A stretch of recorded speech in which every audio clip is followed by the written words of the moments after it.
Vamos lá, abra aí no seu lugar. Eu estou com duas Bíblias aqui. Essa aqui eu deixei só para mostrar para quem tiver curiosidade. Ela é uma Bíblia em ordem cronológica, né? Você encontra facilmente ela. Bom, às vezes você quer ler toda a história de Jesus, a história de Israel, em uma ordem cronológica. Você tem aí a possibilidade de fazer isso. Geralmente eu uso ela em alguns momentos. Efésios capítulo 1, verso 7. Efésios capítulo 1, verso 7. Nós estamos aí na quarta semana da nossa exposição da carta aos Efésios. Nós fizemos um salto no tempo na semana passada, não sei se disso, mas nós falamos do verso 13 e 14 sobre a obra do Espírito Santo na salvação. Na semana anterior, falamos dos versos 3 a 6, onde olhamos então para a obra de Deus Pai na nossa salvação. E hoje, obviamente, como uma comemoração da ressurreição de Cristo, nossa Páscoa, nós vamos olhar para a obra de Cristo, que o apóstolo Paulo vai nos ajudar aqui. Vai ser o texto que vai nos nortear, do verso 7 ao 12, mas também a gente vai acabar lendo outros textos hoje até o decorrer desta manhã. Então, se segura aí na sua cadeira, vai marcando, caso você perca algum texto, depois você pode perguntar para nós também, nós vamos orientando. Vamos ler o texto juntos? Efésios capítulo 1, verso 7. Nele temos a redenção por meio do seu sangue, o perdão dos pecados, de acordo com as riquezas da graça de Deus, a qual ele derramou sobre nós com toda a sabedoria e entendimento, e nos revelou o mistério da sua vontade, de acordo com o seu bom propósito, que ele estabeleceu em Cristo. Isto é, de fazer convergir em Cristo todas as coisas, celestiais ou terrenas, na dispensação da plenitude dos tempos. Nele, fomos também escolhidos, tendo sido predestinados, conforme o plano daquele que faz todas as coisas, segundo o propósito da sua vontade, a fim de que nós, os que primeiro esperamos em Cristo, sejamos para o louvor da sua glória. Feche teus olhos no seu lugar, vamos orar juntos.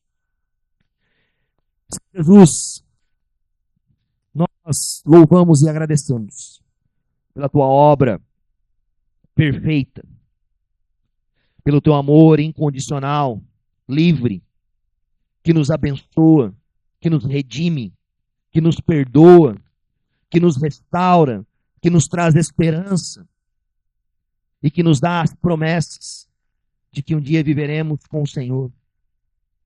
Senhor Deus e Pai, nós te agradecemos pelo teu plano e o teu propósito eterno. Te agradecemos mesmo diante da nossa dificuldade, às vezes, de entender todo esse plano. Mas cremos que o Senhor o revelou em amor junto ao Filho. Cremos que o Senhor não poupou o seu próprio Filho, a qual enviou como um sacrifício para expiação dos nossos pecados e redenção da escravidão que nós vivíamos. Senhor Espírito Santo, clamamos a Ti, para que o Senhor revele a vontade do Pai aos nossos corações essa manhã. Traga clareza sobre o nosso coração, convence-nos, ajuda-nos a vermos a majestade da obra do Filho, ajuda-nos a crer, a confiar, a sermos encharcados pela graça de Deus, quebranta nossos corações e nos traz essa manhã amor, nos traz reverência e temor diante do nosso Deus precioso. Que o Senhor possa nos ajudar essa manhã, no nome santo de Jesus. Amém e amém. O apóstolo Paulo inicia o verso 7 dizendo: nele temos. Em toda a carta de Efésios, talvez nós poderíamos resumi-la com essa sentença: em Cristo. Em Cristo. A todo momento que Paulo está falando sobre as bênçãos, sobre novos céus e nova terra, sobre provisão, sobre cuidado, sobre família, sobre todas as outras coisas que ele vai aplicar nessa carta à igreja, mas também a nós. O resumo dessas coisas é que elas acontecem em Cristo. Todas as bênçãos que o Pai planejou na eternidade para nós, elas encontram o seu cumprimento em Cristo. Nós somos abençoados em Cristo. Cristo é o esplendor da glória de Deus. Por ele foram criadas todas as coisas, os céus, na terra, os poderes. Todas as coisas têm um propósito em Cristo. Nós devemos ter uma atenção e não deixar os nossos olhos desviar disso.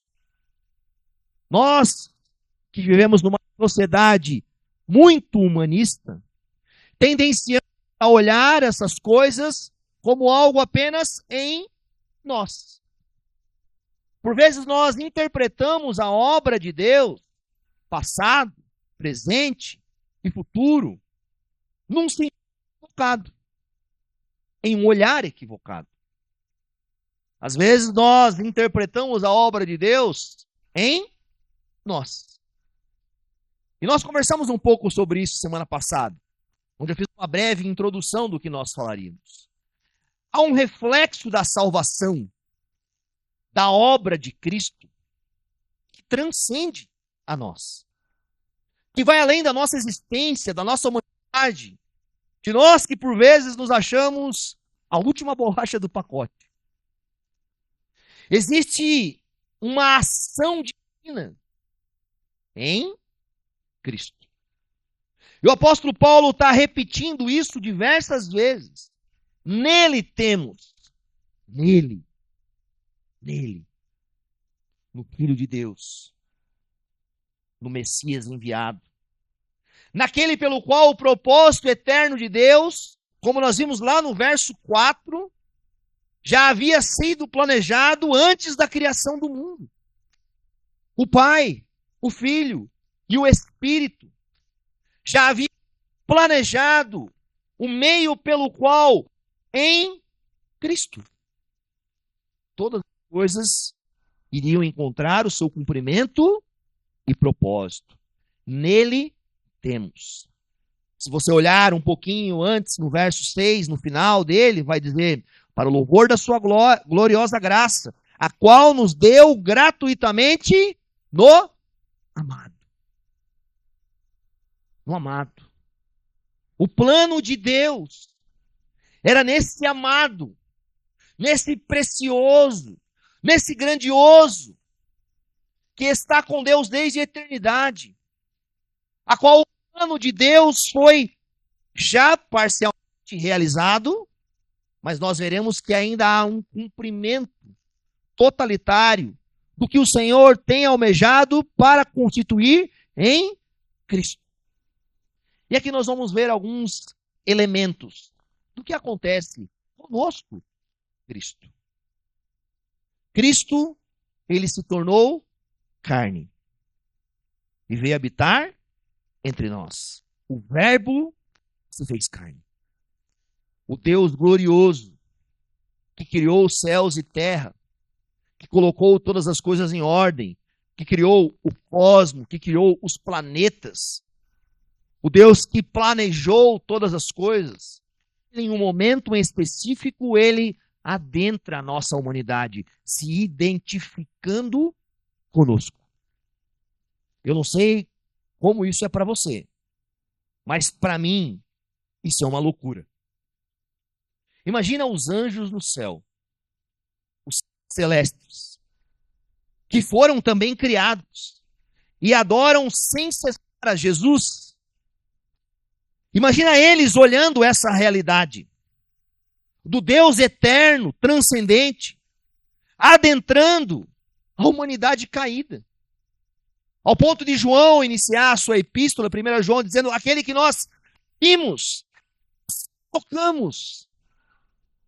Nós vimos e tocamos um ser que é antes de todas as coisas. que existe de eternidade a eternidade, que junto com o Pai é co-criador, da mesma substância, da mesma natureza, o ser divino vestiu humana e veio habitar entre nós. A humilhação de Jesus não começa na cruz. A humilhação de Jesus começa na encarnação, no seu nascimento, em Belém da Judéia.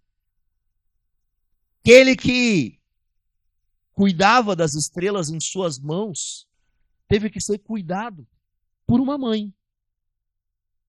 Aquele que colocou em ordem todas as coisas dentro do universo, precisou de elementos humanos para dar ordem à sua existência, para alimentá-lo, para conduzi-lo, para prover sobre ele. O Deus eterno, ele se coloca numa posição de humildade, mesmo sendo Deus. Não considerou o ser igual a Deus ser algo que devia negar-se, mas esvaziou-se a si mesmo. Um ato voluntário. Um ato de amor, livre, espontâneo, sem méritos do ser humano. Pois ele nos amou, como a Bíblia fala, mesmo antes de nós o amarmos. Quando que ele nos amou? Desde a eternidade. Desde sempre. Ele se torna homem. E ele tem uma vida de perfeita obediência. Ele cumpre a vontade de Deus. Ele cumpre a lei de Deus. Ele é perfeito não apenas, não apenas nas suas obras, nas suas ações, mas na sua fala. Ao ponto de a Escritura nos dizer que nenhum engano foi encontrado em seus lábios. Já pensou? Nós pecamos em ação, nós pecamos em comissão, em omissão, nós pecamos nos nossos desejos, nos nossos sentimentos. A nossa boca quantas e quantas vezes proferiu palavras que não glorificaram o Senhor. Todas as palavras de Cristo, em todo o instante da sua existência, todas elas adoraram ao Pai e exaltaram o nome do Criador. Todas as suas obras, todos os seus feitos. E Jesus, no fim da sua vida, ele é condenado como um pecador. Ele é levado por homens ímpios, homens impuros, homens pecaminosos, que não conheceram a promessa de Deus, que estavam diante daquele que eles ansiavam, que eles queriam e que eles desejavam, mas que não reconheceram. No Sinédrio, naquela noite sangrenta, Jesus é levado diante dos anciãos e ele é condenado por ele deixar claro de que antes de Abraão nascer, eu sou. Antes de todas as coisas, ele já era algo. Ele está falando claramente sobre a sua natureza, sobre o seu ser divino. E aqueles homens que condenaram ele, em uma instância estavam certos em condenar. Porque ninguém poderia se dizer divino. A teologia deles estava correta. Mas eles não conheciam quem era aquele que estava diante deles. Jesus é levado diante de Pilatos. Jesus é espancado. E abra comigo no livro de Marcos. Finalzinho do livro de Marcos. Capítulo 15, verso 33.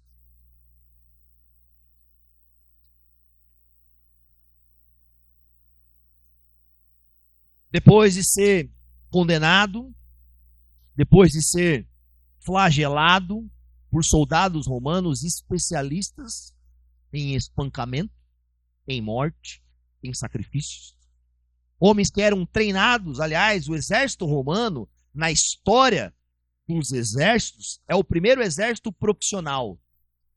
Grande parte dos reinos anteriores, os seus exércitos eram formados por pessoas do povo, que em momentos de guerra, eles eram chamados, e ali às vezes recebiam algum tipo de treinamento, se juntavam para aquilo, mas Roma é a primeira nação que estabelece um exército profissional, que viviam em tempo integral, que tinham aposentadoria, que se tornavam homens, depois eram colocados nas ilhas romanas, recebiam toda a honra e glória.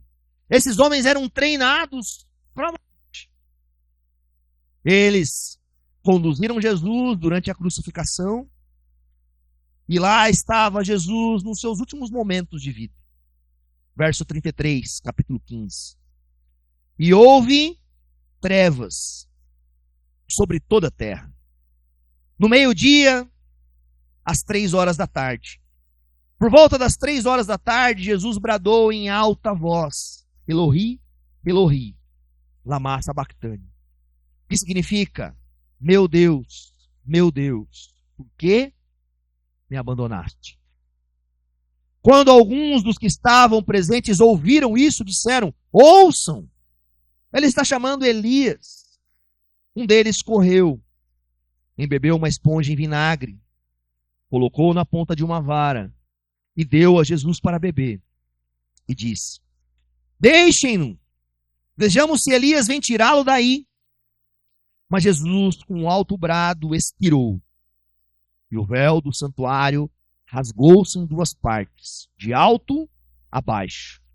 Quando o centurião, que estava em frente de Jesus, ouviu o seu brado e viu como ele morreu, disse: realmente, este homem era o Filho de Deus.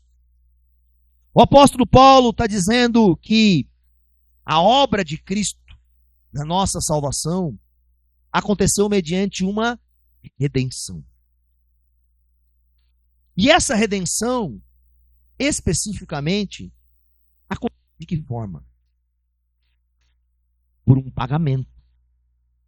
A palavra redimir, ela tem a ideia de que foi pago um preço por algo. Um escravo, por exemplo, que vivia em Roma, para ele se tornar livre, alguém pagava uma dívida por ele. Alguém o redimia. Alguém realizava por ele algo que ele sozinho não conseguia realizar. E as Escrituras nos mostram que essa obra de redenção acontece na cruz e na ressurreição de Cristo. Na cruz, por quê? Porque Deus quis. Como Isaías vai nos dizer, foi do agrado de Deus moê-lo e fazê-lo enfermar. Isso é muito difícil às vezes para a nossa natureza. Como assim? Foi do agrado de Deus.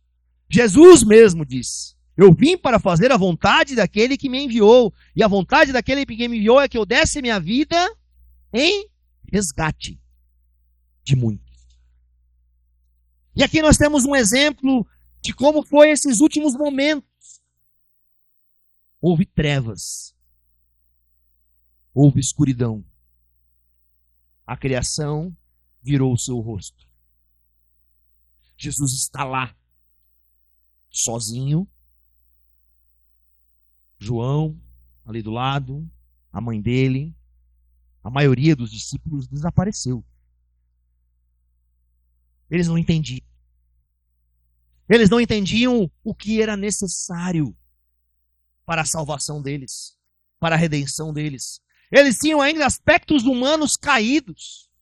Não, ele pode ser um grande rei, se levantar. Quando você vai derrubar aqui Jerusalém, constituir esse reino humano que nós tanto precisamos? Eles não entendiam que a redenção deles era algo que ultrapassava o reino humano. Eles não entendiam o fato de que eles haviam pecado e nós, todos nós, você, Pecou contra o Deus eterno, contra o santo, santo, santo, que não aceita diante de si nenhuma corrupção, nenhuma maldade, nenhum engano. Jesus está sendo levado à cruz para aplacar a ira de Deus. Ou você acha que Satanás era mais forte que Deus e seu problema, primeira instância, era com Satanás? Seu problema é com Deus Santo, Deus justo, o Deus que é o sumo maior juiz, que precisa fazer justiça. Porque senão ele não é um Deus confiável. Você confiaria em um juiz que não exerce a justiça? Você confiaria em um policial corrupto?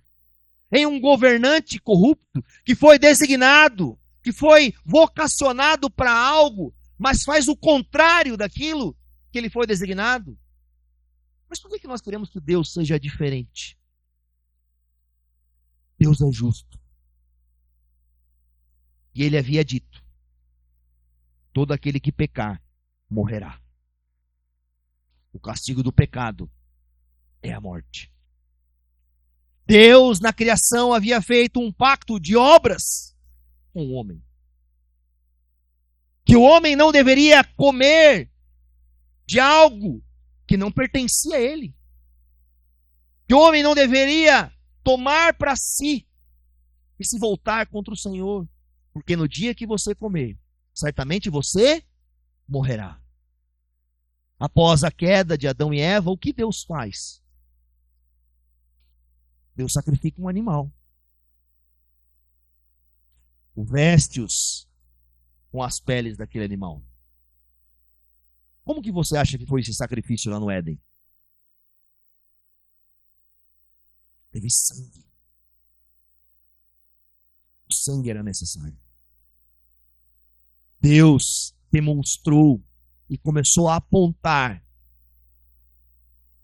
para algo que só viria remissão de pecados por meio do sangue. Deus está demonstrando que o seu pacto, que ele havia dito para o homem, que haveria morte, sangue, ele ia cumprir até o fim. Ele ia realizar isso. Ele ia consumar. Quando você olha logo após a saída do Éden, e Adão e Eva têm 2 filhos, Caim e Abel, vocês vão ver eles oferecendo uma oferta. Enquanto Caim leva frutos da terra, Abel está sacrificando. E você vai vendo os sacrifícios e as mortes de animais em todo o Antigo Testamento como uma sombra, como uma representação didática que era necessário sangue. A Páscoa judaica. Qual era o elemento principal da 10ª praga? O sacrifício de um cordeiro sem mácula, que deveria ser derramado o seu sangue. Porque o sangue representa a vida. Representa a essência do ser que está em movimento. Deus redimiu o povo do Egito. Tirou-os da escravidão. Por meio do quê? Por meio do sangue. Como uma sombra de um aspecto futuro. Deus convidou-os a passarem aquele sangue sobre os umbrais da sua porta. Para quê? Para que o anjo da morte passasse por cima e não entrasse na vida deles. Não sacrificasse o primogênito deles. O sangue foi um elemento de expiação, de redenção, de libertação de um povo que era escravo de uma nação.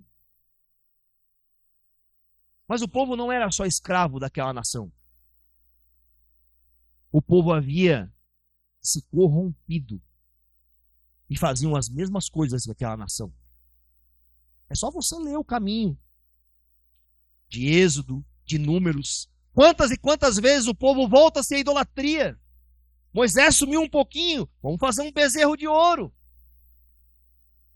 Vamos ter aqui estátuas, vamos ter aqui coisas. Aquele povo não só se tornou escravo, se tornou parte de uma vida pagã. Mas Deus, pelo seu amor livre, espontâneo e gracioso, os redimiu, salvou, os libertou de uma situação que eles não tinham capacidade para isso. E por que Deus libertou o povo do Egito? Por quê? O que Deus falou para Moisés quando chamou Moisés na sarça? Para que o povo fosse adorá-lo. Deus libertou o povo da sua própria escravidão e dos seus próprios pecados para que o povo fizesse algo que por si só eles não conseguiriam. O sangue é o único meio pelo qual nós podemos adorar o Deus do universo. É o meio pelo qual Deus fez. E o sacrifício de Cristo que nós estamos olhando aqui na cruz é muito similar. Só que agora não era uma sombra. Agora era a realidade acontecendo. Agora era o cumprimento das promessas. Agora era aquele descendente de Eva que pisaria a cabeça da serpente. Mas que esta o feriria no calcanhar. E o feriu. Jesus foi colocado, exposto diante de todos. Blasfemado, ridicularizado, cuspido, zombado. Por quê? Para nos redimir. Para fazer por você algo que você não conseguiria fazer. Por quê? Porque você era um escravo. Mas não apenas um escravo. Você era participante do mundo, de uma cultura caída. Você era escravo do pecado, você era escravo do mundo, e você era escravo de um senhor, que era Satanás. Um feitor mau, que te mantinha nesse lugar. Deus está em Cristo, nos redimindo. Realizando em Cristo uma obra de redenção. Pagando por nós um preço. Nos tirando do domínio de um outro Senhor. E nos trazendo das trevas para onde? Para a sua maravilhosa luz. Para um outro reino. Para um outro dominador. Mas um dominador que é gracioso, amoroso. O texto de Efésios fala que, além da redenção, nós recebemos em Cristo o quê? O perdão dos pecados. O perdão dos pecados de acordo com as riquezas da graça de Deus. Por que você precisa ser perdoado de pecado? O que o pecado gera em você? Qual a realidade do pecado na natureza humana?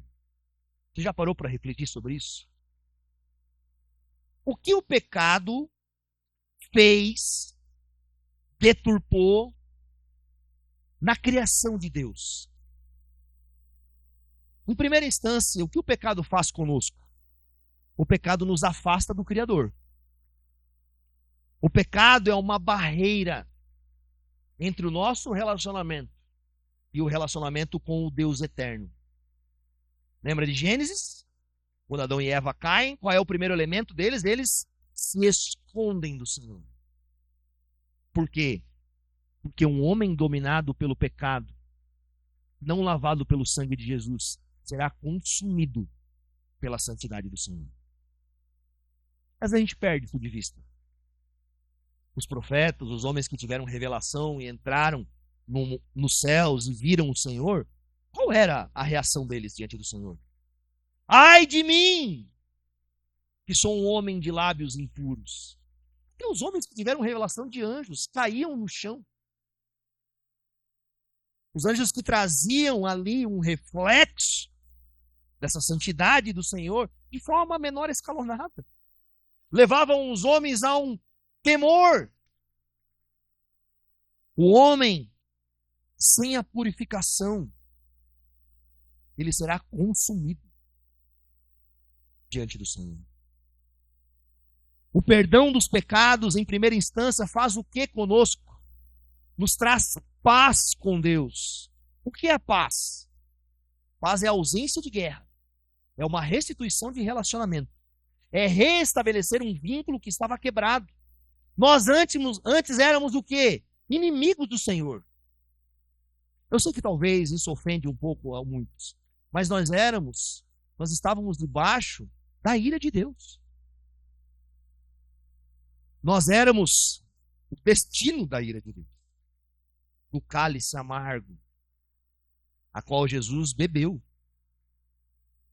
Jesus suportou. Jesus levou sobre si. O pecado nos separa do Criador, nos faz inimigos a Ele, destitui a nossa visão, nosso entendimento acerca do santo. Mas o pecado também deturpa a nossa relação com o próximo.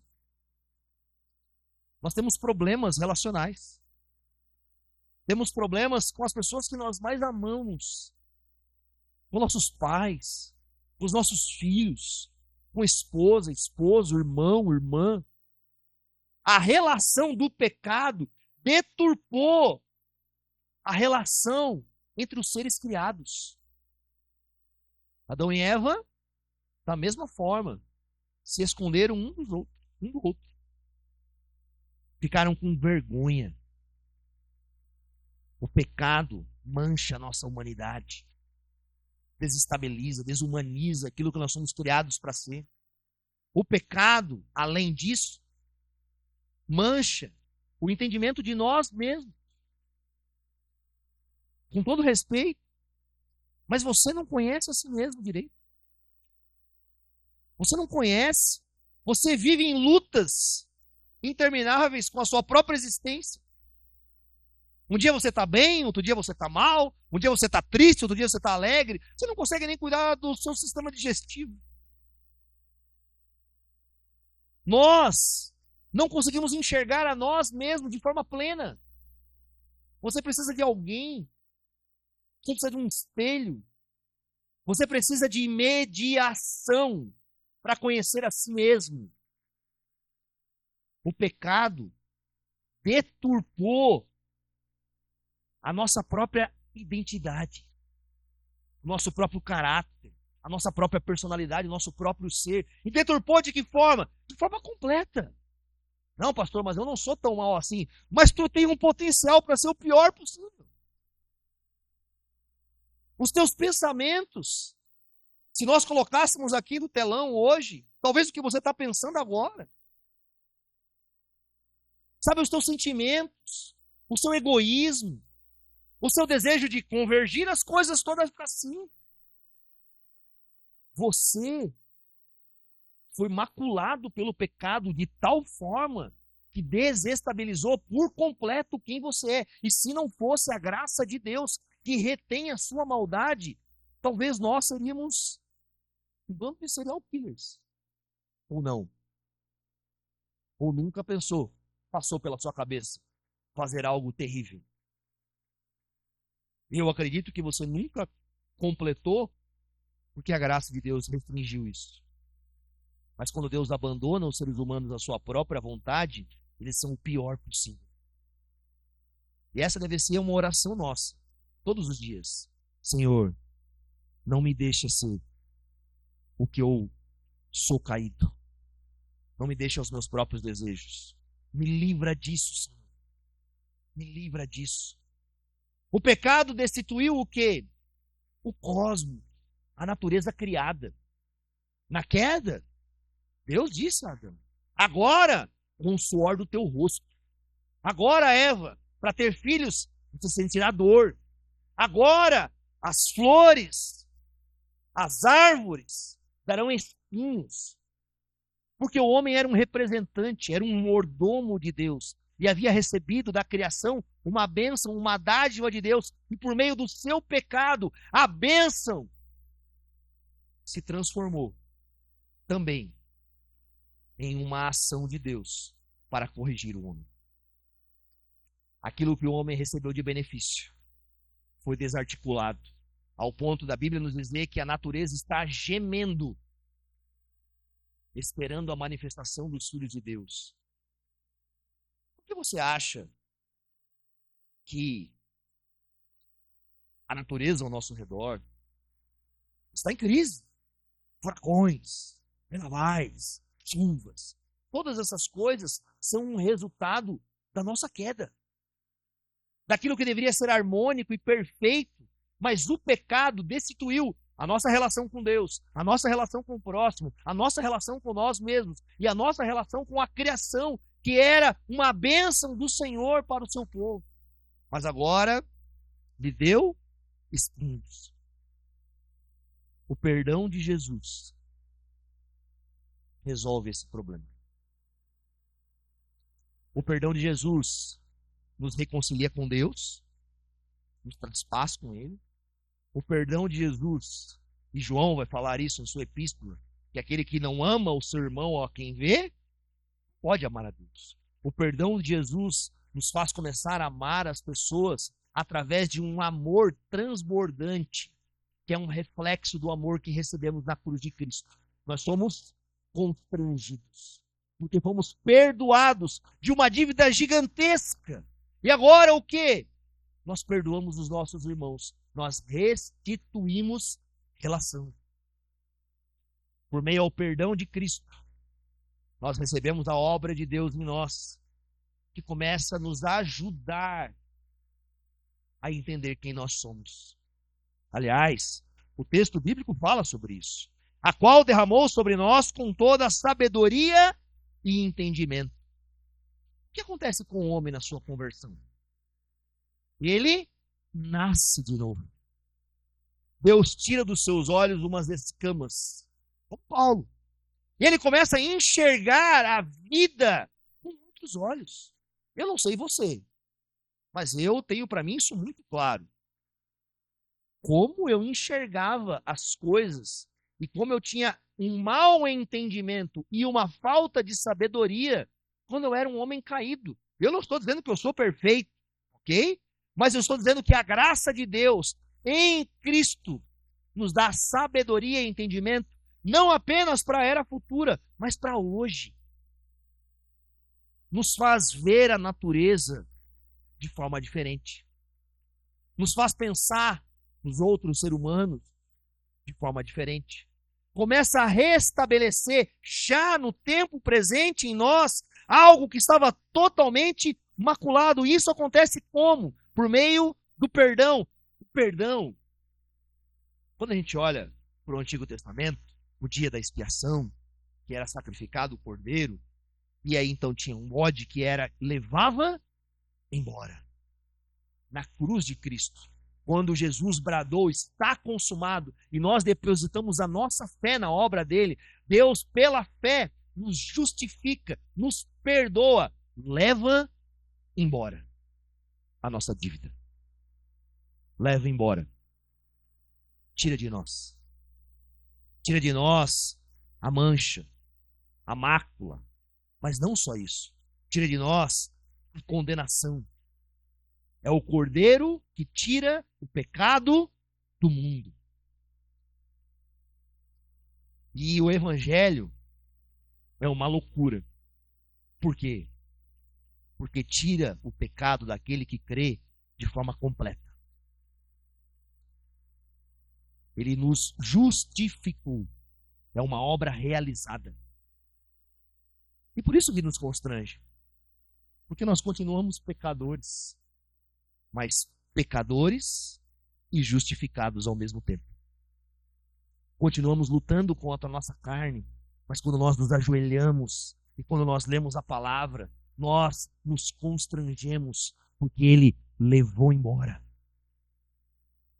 Ele levou embora naquele madeiro, mediante o quê? O pagamento por meio do sangue. Por meio de um precioso sangue. E Jesus, ao fazer isso, traz sobre nós benefícios. mas também promessas. O apóstolo Paulo fala no texto que nos revelou o mistério da sua vontade. Qual o mistério que é revelado ali na cruz de Cristo? Qual é o grande mistério da humanidade? É a forma como aprove a Deus salvar as pessoas. O povo do Antigo Testamento esperava por algo. Os profetas profetizavam por algo. Sabe, eles tateavam, tentando encontrar e entender, mas naquela cruz, de forma grandiosa, Deus revelou o seu plano eterno de salvar as pessoas mediante o sacrifício do seu único e precioso Filho. A cruz tem um elemento cronológico específico no tempo, mas tem um elemento que ecoa por toda a eternidade. Ele é uma revelação cósmica, eterna, que transcende aquilo. Na cruz de Cristo, no seu sofrimento, na sua morte e na sua ressurreição, Deus está revelando o seu plano eterno de salvar um povo, não por meio do mérito do povo, não por meio da sabedoria, da eloquência, das obras do povo, mas por meio do seu amor precioso, livre, espontâneo. Esse é um mistério que nos foi revelado, que para muitos ainda é um mistério. Talvez para alguns aqui dentro ainda é um mistério. E esse mistério aponta para algo maravilhoso. Ele nos diz no verso 10, isto é, de fazer convergir em Cristo todas as coisas, celestiais ou terrenas, na dispensação da plenitude dos tempos. Presta atenção nisso aqui, que esse texto é maravilhoso. Deixa eu dar uma ilustração para nós. O que é fazer convergir em um tempo específico? Eu vou conversar com os mineiros que gostam de comer feijão tropeiro. Até no Mineirão, que me assusta quando eu vou lá. O povo com aquelas comendo lá, o tropeiro lá no meio, cantando. Quando você vai fazer um tropeiro, você tem vários ingredientes, não é verdade? Se você pegar todos aqueles ingredientes e colocar em cima de uma mesa e chegar para uma pessoa que nunca fez um feijão tropeiro e dizer para ele, olha, eu quero que você faça convergir todas essas coisas em um elemento único. Talvez a pessoa vai olhar e falar, não tem o que fazer com isso aqui. São elementos distintos. Tem um torresmo, tem um feijão, tem um ovo, tem uma couve, tem outras coisas ali. Hoje, nós estamos em um tempo da história em que os ingredientes estão espalhados sobre a mesa. Estão lá. Tem a salvação, tem a esperança, tem a obra de Cristo, o Espírito Santo está em meu coração, tem os seres celestiais, eu sei que existe uma coisa além daqui, eu sei que a gente vive entre o já e o ainda não, mas em Cristo, um dia, o Senhor vai convergir todas as coisas, para que todo o cosmos, para que toda a humanidade, para que não haja mais separação entre os seres celestiais e os seres terrenos. Em Cristo, na plenitude dos tempos, o tropeiro vai ficar pronto. Não era isso que eu queria dizer, mas eu não podia perder o resumo da ópera. Mas falta-nos um olhar disso. Falta-nos um olhar. Sabe, falta-nos compreender que a obra de Cristo existe um elemento realizado e existe um elemento que está a caminho. E esse é um mistério revelado pelo Senhor. Sabe esse mundo caótico? Sabe as lutas que nós temos? Sabe os problemas da política? Sabe as tuas crises de saúde? Sabe as tuas crises de emoção? Sabe os problemas da nossa vida? Sabe a nossa falta de entendimento acerca das coisas celestiais? Sabe a nossa falta de clareza acerca da obra da salvação? Quando Jesus Cristo retornar em glória e majestade, o Senhor Deus que planejou isso desde a eternidade fará convergir em Cristo todas as coisas. E nós olharemos para Ele. E como Paulo fala em 1 Coríntios 13, que hoje nós o conhecemos parcialmente, mas naquele dia conheceremos face a face. E ao contemplar a face do nosso Criador na plenitude dos tempos, nós compreenderemos todas as coisas pelas quais elas foram criadas. E você que está em Cristo hoje, já tem esperança para isso. Você que confia na obra magnífica do Senhor, você já recebeu no Senhor essa herança. Dita esperança de ter no seu coração a clareza e a certeza desse dom de Deus para o seu povo. Nele fomos também escolhidos e predestinados. Para quê? Para o fim de todas as eras, participarmos desse elemento convergente do Senhor. Você, mesmo com as suas lutas e as suas dificuldades, você não será um elemento solitário no cosmos e no universo, como talvez você se sente hoje. Perdido, sem sentido, sem esperança, como um peixe fora d'água, não consegue às vezes se relacionar, tem dificuldades em outras coisas, olha para a sua vida ao invés de olhá-la em Cristo. Tenta encontrar suficiência, propósito, argumentação e realização em você mesmo. Por isso que você sofre tanto em relação ao futuro. Por isso que você está tanto consigo mesmo muitas vezes. O que esse texto está nos trazendo? Esse texto está revelando um mistério que fará convergir em Cristo todas as coisas, para que a igreja de Cristo, para que o povo de Deus tenha esperança. Saiba que a obra consumada de Cristo, ela tem fatores que vão muito além do aqui e agora. E Deus planejou assim, desde o início. E aquele que falou sobre essas coisas, ele é fiel para cumprir. O único que pode restabelecer a ordem de todo o universo, de todo o caos, é poderoso para fazer isso.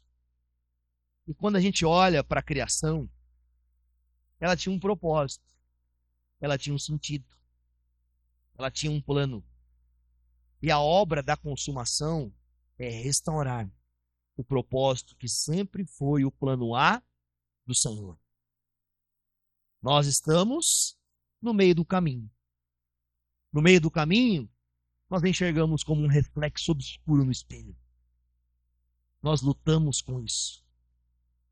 Mas nós somos o povo que a Escritura nos chama, o povo do caminho.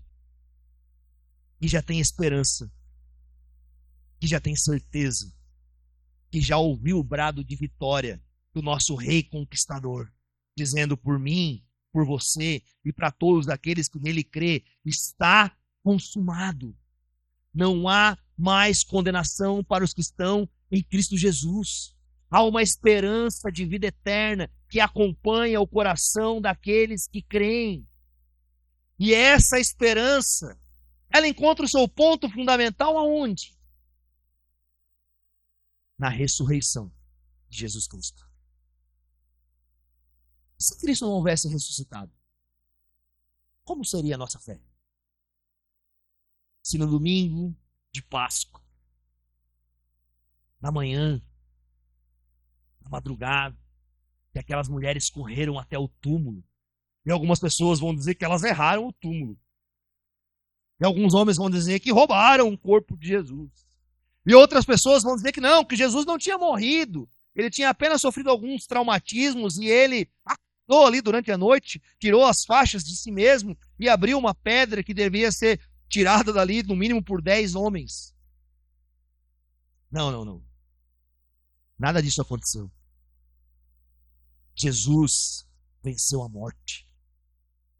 Jesus voltou. Por quê? Para mostrar para nós que Deus recebeu o pagamento pelo pecado. Cristo voltou dos mortos como uma lembrança clara e específica de que aquilo que ele fez foi aceito pelo Pai. E era impossível que a morte o retivesse. Cristo voltou dos mortos como um vitorioso, como um governante, rompendo os laços da morte, como as primícias daqueles que dormiram. Romanos 4, verso 25. E aqui a gente vai caminhando para o final.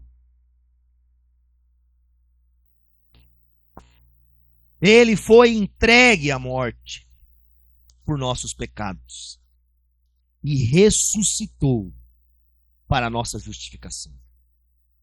A ressurreição de Cristo, ela se demonstra claramente como um pagamento realizado pela nossa culpa. Por isso que os discípulos, após a ressurreição, foram plenamente restaurados a sua confiança, a sua alegria, a sua coragem. Há um poder que transcendeu sobre eles. Por quê? Porque eles perceberam que aquilo que mais os dominava, que é a incerteza do futuro, que o medo, que a insegurança, foi tragada pela ressurreição de Jesus. Eles olharam para o Cristo ressurreto e eles receberam fé, certeza de que ainda que eles morressem, eles viveriam. A ressurreição de Cristo é uma prova cabal de que Deus nos justificou mediante a morte do nosso Redentor. De que aquele sangue não foi derramado em vão. Que aquele precioso sangue, ele propiciou um elemento que o nosso sangue não poderia propiciar. Porque o nosso sangue era manchado. Porque o nosso sangue era impuro. Na semana passada eu falei um pouco sobre isso. E eu fico dando spoiler nas semanas anteriores, por isso que eu tenho que ficar calmo um pouco. Mas Jesus, na cruz, ele tomou o cálice da ira de Deus. Ele foi separado de Deus por um instante, para que nós nunca fôssemos separados de Deus em toda a eternidade.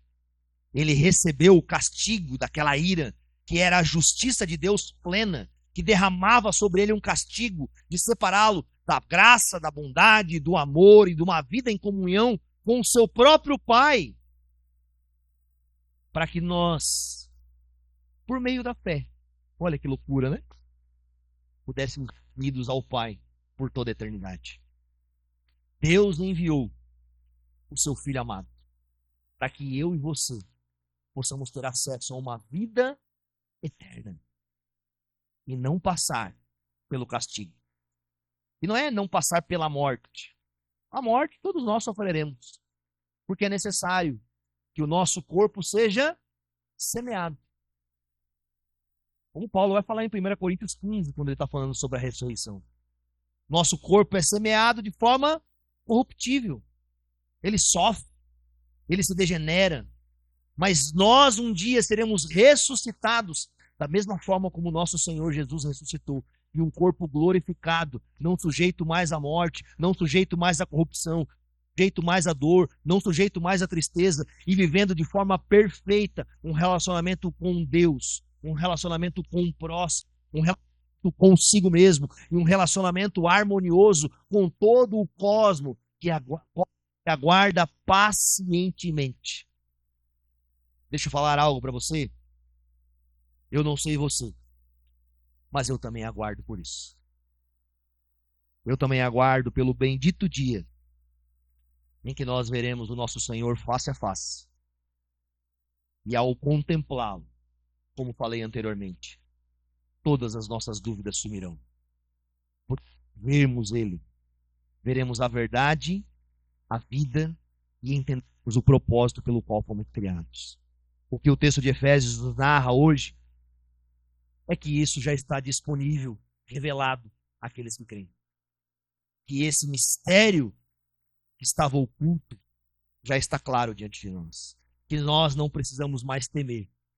Que nós não precisamos pagar pelos nossos pecados. Que nós não precisamos fazer um sacrifício de nós mesmos, como uma oferta, como se o nosso sangue fosse... Até porque isso é impossível. O que o texto nos fala é que nós não somos mais escravos, mas nós somos filhos de Deus em Cristo Jesus, mediante o sangue precioso do nosso Redentor. Feche teus olhos no seu lugar. Eu quero orar por você, por isso. Eu quero te convidar no seu lugar. A banda pode vir aí para frente. Quero convidar você com as suas palavras, pelo aquilo que você ouviu. Sabe, declarar a sua fé no Senhor Jesus. Você precisa confessá-lo. Você precisa depositar a sua fé no Senhor. Clamar a Ele por perdão, por redenção. Senhor Deus, salva o teu povo. Abre os olhos, Senhor, daqueles que ainda estão fora da tua família. Restaura o Senhor da corrupção. Restaura o Senhor do pecado. Redime, Senhor, o coração desses irmãos. Leva-os a crer, a confessarem o Senhor, a clamarem por perdão dos pecados. Mas pela tua graça e pela tua misericórdia, eu lhe peço, derrama sobre eles, através do teu Espírito Santo, sabedoria e entendimento, que eles possam contemplar o seu amor e a sua graça, que eles possam crer e confiar de que a sua ressurreição é um marco inicial daquilo que um dia será restaurado, todas as coisas, e de que só faremos parte desse momento junto ao Senhor, se hoje, pela fé, crermos e confiarmos no Senhor com todo o nosso coração. Abre os nossos olhos para que a gente possa ver, confiar e esperar pelo Senhor até a sua volta. No nome santo de Jesus que nós oramos. Amém e amém.